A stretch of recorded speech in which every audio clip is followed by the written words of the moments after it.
اوكي. بصوا العجينه بقى ما شاء الله عامله ازاي، بصوا خمرانه ازاي وجميله، شايفين؟ تحفه. تعالوا بقى نفضي منها الهواء. هاخد كده من الحروف واعمل كده، بصوا كده عشان برضو ما اطلعش الهواء اللي فيها اهو بالشكل ده كده. تمام. في زيت غزير سخن هبتدي ان انا اعمل كده، واخد بمعلقه جنبي زيت، هاخد كده وبالمعلقه وهاخد كده. تمام.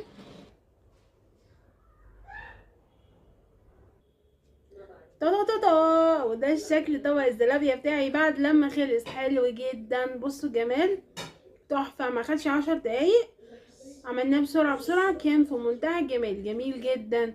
جربوه. مستنية اراءكم، مستنية كومنتاتكم، اشوفكم فيديو جديد ووصفة جديدة، واقول لكم باي باي باي، عسلات، باي.